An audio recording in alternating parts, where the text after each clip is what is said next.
I am currently making a living as a social media content creator. I'm 30 years old, based out of Manchester, and this is not at all what I thought I would be doing by the time I was 30. I actually thought I was going to be an accountant originally, but that never panned out. So today we are going to have a bit of a chat. I'm going to give you a bit of intel into A, what the hell I actually do as a creator, B, how I make a living, and C, how I got here. Because yeah, this isn't a conventional career path. It's not what I thought I'd be doing.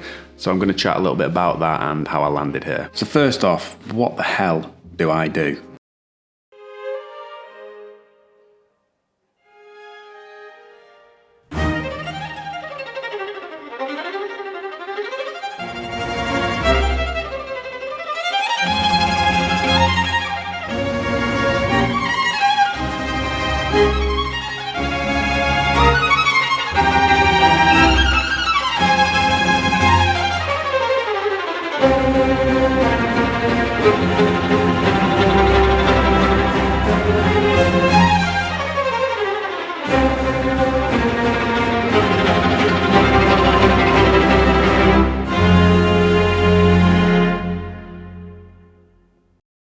So basically over the years I have grown a social media account, primarily Instagram, to a point where the account has 84,000 followers as of right now, and brands will approach me with the aim of advertising their product or service on my social media platform. Basically it is advertising real estate that brands will pay for. I will create a video and then post it onto my own channel for my audience to see. And that is the basic premise of how most influencers will get paid. Just let it be known for the record, I despise the word influencer to my core. I think it's got really negative connotations. I refer to myself as a content creator, not an influencer, but you call me whatever you want. And my page in particular is geared around my journey with fitness. So I started running a couple of years ago and documenting my journey into running from a place where I was really unfit. I'd neglected my health and fitness for years, smoked, drinked, etc. And yeah, I started running and documenting that on TikTok. More recently, I started cycling and doing a similar thing. I started documenting my journey into cycling, and my page is really geared around of sporting mediocrity. Basically, for the everyday athlete, you're never going to run a sub 3 hour marathon, but you want to give a marathon a crack anyway. You're never going to do a sub 5 Ironman 70.3, but you want to do it for the fun of it, really. And the main purpose of the account is to inspire people of all abilities to give running, cycling, triathlon, whatever endurance sport it is, a go. Doesn't necessarily matter if you're the best in the world at it, just have fun doing it. I try my best to document the honest account of my journey with it all, the highs, the lows, the struggles, of which there are fucking plenty. In terms of actually making money now, there's a couple of ways you can approach this. I'll talk through the way I do this as someone who has a fairly decent sized social media account. There's also ways you can do it if you don't have a social media account but you're pretty handy at creating content. Now for me, the way in which I have approached making money from social media is I wanted partnerships, long-term partnerships. Now the way in which these work, every brand will be different. But basically, in essence, I am on retainer with a couple of brands, so they pay me each month, just like a salary, in exchange for a set amount of content deliverables that I post onto my page. For example, I am sponsored by Van Rysel, who are a bike brand. They provide me with the bikes themselves. They pay me on a monthly basis to create a set amount of deliverables on my page, and they also support with things like trips abroad, etc., where I am going with the bike. It is a phenomenal setup that I never thought would be attainable in my wildest dreams when I first started cycling. And I have a similar setup with a couple of other brands like Garmin, RUNNA, Rafa, and potentially a new brand that we are getting on board for 2025, which will be sick as well. And the income I get from these long-term partners is basically a salary for myself that provides me with a bit of stability, so I know in a year what I am getting in as a bare minimum. And the caveat with the partnerships is you can only have so many partnerships and so many contracted deliverables before everything you post becomes a brand ad, which you just don't want to do. You want to avoid that at all costs. You need to post a set amount of organic content as well as branded content before your audience will just lose interest. So I'll cap it at 4 or 5 partners for the year, regardless of what opportunities I get in the inbox. However, in addition to the partnership, sponsorships, you have what I would call sort of one-off ad hoc opportunities where a brand will reach out to you just for one piece of content, so one reel and a couple of stories, for example, to promote their product or service, and you can do quite a few of these throughout the year as well. It's actually quite exciting because you never know what is going to land in your inbox. I've had some really sick opportunities. We had one last year with Tissot to go to the Tour de France, for example, to promote their Tour de France watch. I got a new coffee machine from Siemens the other day. They wanted us to do a video on that. Had opportunities to go to UTMB with sports shoes and Hoka last year as well, for example. There's loads of cool stuff that you can get to do. Typically, the more your account grows and the better your content begins to perform, the more you can charge brands for each deliverable. So theoretically, there isn't really that much of a cap on your earning potential doing this career. The only thing you have to manage is making sure you aren't doing too much branded content, and I think that is quite a tricky one actually. I think last year, with it being my first year doing this stuff, I had periods where I committed to too many branded pieces and I felt a little bit like I was spamming ads too much, but now I think I've got the perfect sort of balance between branded and organic content. In terms of other ways to make an income from social, if you don't have your own following, basically you can look into something called UGC, which is user generated content. Now, this is an interesting way to make an income because what it requires is you creating content for a brand to use for paid or organic purposes, for example. Now, I don't do this personally because I find that you have to go through the same amount of effort and time to create a video, but then I don't get the same compensation as I would do posting it on my own channel because it's for the brand, so they don't pay as much as they would if it was for me to post it myself, so I just tend to avoid it. Now, in terms of income as a full-time creator versus my old 9-to-5 job, it's quite a lot more. It's quite a lot more. And it has literally changed my life in terms of the income that I'm getting now compared to what I was getting. I've always been like relatively comfortable. For context, I've always been pretty open about income and stuff like that. I've never had a high paying job, so I've always felt really comfortable sharing what I'm earning. I worked at Cineworld, cinema staff, worked at an Adidas outlet in retail. Then I got my first grad job in a media agency that paid like 17.5 grand tuppence, but at the time I was really gassed with it. And then in my most recent job, like a sort of senior marketing job in Manchester at a creative agency, I was on 35 grand or 34 grand a year. So I've always been fairly comfortable, but I've never had like tons of disposable income. So I can't tell you how much I am earning a year doing this because of the way it's set up. The partnerships leak into different tax years and different years in general, so I don't know how much I'm actually earning per year. But what I can do is tell you how much income I have had since I invoiced my first client doing this stuff back in May 2023. So that's about 20 months ago now, nearly coming up to 2 years sort of. I've had a total of £174,000 of income from brand ads and sponsorships. And that's obviously before tax, but that is fucking mental. That is absolutely mental. Do you know how long it would take me in my old job to get to that level of salary sort of thing? That fucking long time. That's why I mean it when I say this content creation stuff has changed my life drastically. I've gone from average paying jobs that I never really enjoyed to doing something I am massively passionate about, getting paid good money for it, and I get to spend the majority of my time doing stuff I enjoy. Now, granted, there's a lot of stuff that goes on behind the scenes that I don't share on social media just because it's mundane. Like the amount of time I spend editing on my laptop is just scary. I have to do loads of admin and finance and invoicing and all that boring stuff as well. But broadly on the whole, it is sensational. And if you have the opportunity to pursue it, you have to compromise quite a lot of things. Like when I was working full time and creating content on the side, I compromised on so many different elements of my life. I stopped playing PlayStation, I barely socialised, I became a proper recluse because the majority of my time outside of working was spent focused on growing this social media account and creating content and doing that kind of thing. So it does come at a bit of a cost, but for me now, at this point, having put in a serious shift over the last 2 years, dedicated quite a lot of stuff to it, compromised on other areas of my life, it is wholly worth it at this point now. Right, that is enough waffle. I am gonna answer some questions that I didn't get around to answering from a Q&A that I did on Instagram the other day. I think this is a better forum to answer questions as well, actually, because I can go into a lot more detail on YouTube than I can do on an Instagram story. Now, the first question I got, how did you get long-term partnerships? Did you approach them or did they approach you? Now, this current roster of partners that I've got actually all approached me, which is the Utopia, because you know they are A, interested in working with you at that point, and B, they've probably got budget if they're reaching out to you, which is ideal. However, prior to that, I am a big advocate for pitching yourself to brands, and the way I would do this is pull together a media pack, outlines what you're about, what your content's about, and details your social analytics, so like your audience data, etc. So a brand knows what you can offer them. And you could think about pitching some kind of content series. For example, I did a 70.3 training series where I pitched it to a couple of different brands who bought in.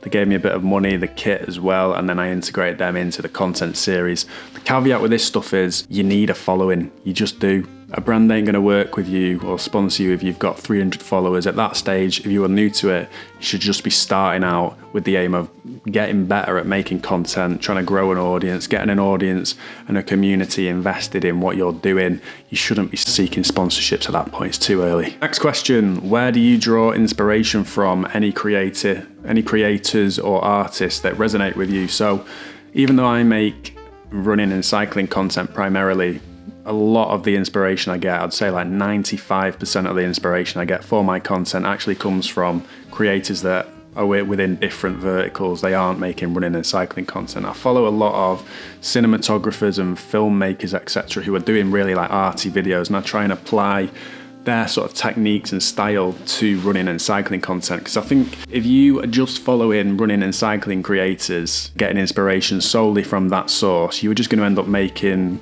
the same sort of content as them, probably just not as good. So you end up sort of being a B-Tech version of them. Whereas if you're seeking inspiration from different verticals and applying it to running and cycling content, you're going to end up making something unique, which stands out a lot more than if you were just copying a successful creator in the space. What was the hardest thing for you during the transition from 9 to 5 into full-time content creation? Now, this is an interesting one.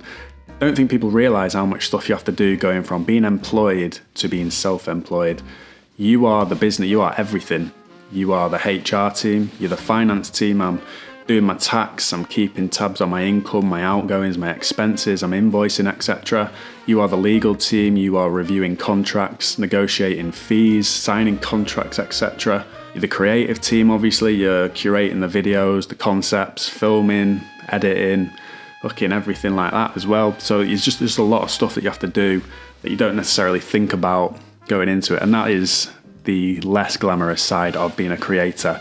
I don't have a team around me, I don't have anyone above or below me to help me out, so everything you are doing is by yourself, and you're learning loads of shit that you just don't think you're going to have to do. But I'd say that was probably the most challenging. There's no like course to follow or anything like that, it's just the Wild West out there. You're just learning on the job, basically. How do you overcome perfectionism / fear of failure when creating? Now, I am a little bit of a perfectionist. I get obsessive with things, so I found it quite difficult myself. But if you are looking to grow a social media account, you need consistency. Above everything else, you need consistency. Perfectionism kills any kind of consistency. If I am sat there umming and ahhing about posting a video for 5 weeks, it just ain't going to work. I'm never going to post and I'm never going to grow an account off the back of it. So you need to just call that quick time. And the reality is no one cares as much about your content as you do. Things that you are umming and ahhing over, people probably won't even notice. So just get over that as quick as you can. And at the end of the day, like Instagram Reels especially, old news 2 days after you post it, a lot of the time they're just lost into the abyss, and then on to the next video type of thing. So you don't have to worry about being a perfectionist, just get it out. Done is better than perfect when it comes to content. In terms of getting over the fear of failure, I assume this means in relation to kind of video views being low or posting content that sort of flops a little bit on social, which I'd be lying if I said it didn't bother me, but over the years I've learned that if I'm happy with the video and it doesn't perform well, so be it. It's just a shame. And at the end of the day, like, nobody is ever posting videos that always do well. You're gonna get some stuff that doesn't land, because social media is a game of test and learn, trial and error. You create new things, you experiment with new styles. Some work, some don't. You elaborate on the things that do work, and you ditch the things that don't if you don't enjoy making it, for example. But try not to get too bogged down in the numbers. At the end of the day, it just ain't that deep. So I did answer this one on my Instagram, but I really like this question, so I want to go into a bit more detail on it.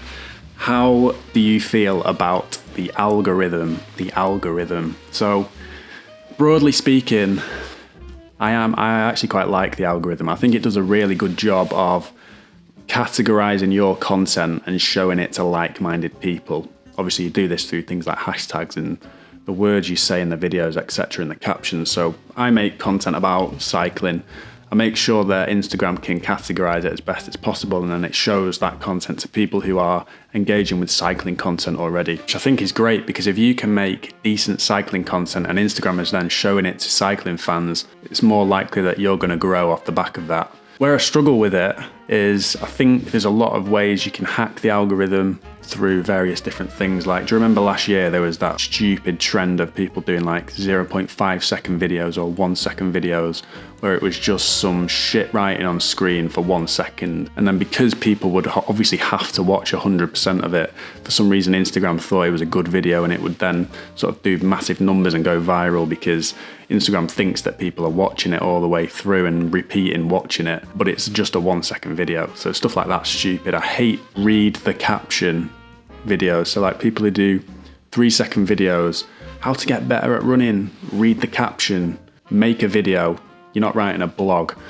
So stop doing that. I also find as well, it doesn't necessarily promote creativity and like creative, innovative content as much as it does promote like memes and performative content. And what I mean by this is you see a lot of people like get ready with me for a run and it's all like pulling faces like that, and that stuff does well. Meme type stuff does well because it gets a lot of shares, and I understand that. I don't think it necessarily promotes creativity is what I'll say on that, because I see a lot of content that is just what I would deem really high quality, highly produced, sick content that just flops, whereas like the brain rot, just big numbers. But I guess not everyone wants to see high quality content. Some people are just on Instagram, or a lot of people are just on Instagram for short brain rot dopamine hits. So is that the algorithm's fault?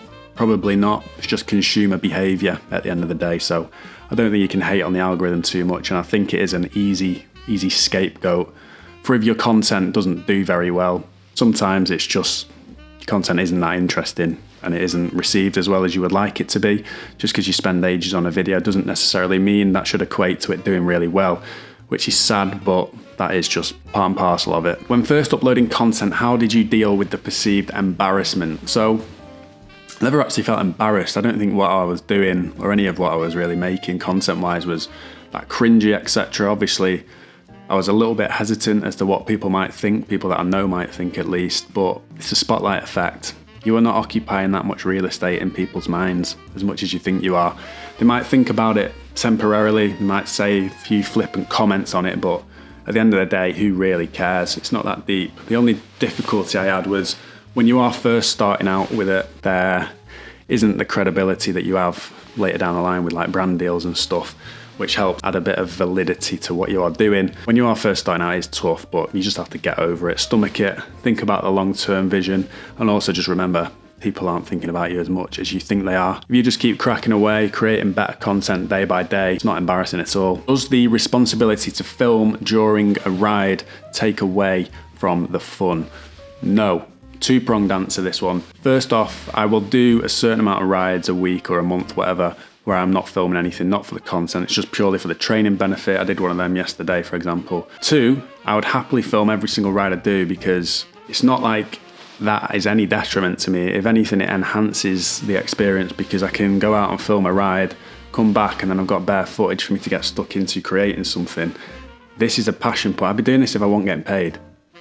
I was doing this when I wasn't getting paid for the longest time. There is no detriment to me filming stuff. I enjoy that element of it just as much as I enjoy going out and riding the bike. Final question, how much do you plan your content before you shoot? Now, this depends on the type of content it is. So, for example, if I have a new brief come in from one of the partners or just a brand that I'm working with and it requires a whole new video, I will plan a fair amount of that. Like I'll plan out like a shot list and a script for the voiceover, etc. So I know at each point in the video where I'm saying whatever I'm saying, I know what shot is going to accompany that. If it is just like a random video that I want to create, that I have a random thought about on a Wednesday night in the shower, the next day I'll create it. I won't plan out much stuff at all. I write down ideas when they come to me as and when, and I have a big bank of like archived footage that I've got over the the years now that I can just sort of stitch together in Premiere Pro and then add a voiceover with the concept idea. Basically, there's not much planning that goes into that kind of video, but I will plan meticulously the branded content or when I'm shooting something new. Yeah, I appreciate if you've watched this far. A little bit of a different video to usual. Next week I am off to Spain. I'm off to Mallorca for a week with the bike to kickstart a training block for some of the big rides I've got over the summer. So we're doing some cycling videos and that over there, and I do have a video from my time at the Scottish Highlands over New Year that should be coming out some point soon as well. So yeah, nice one for watching, and I'll see you in the next one.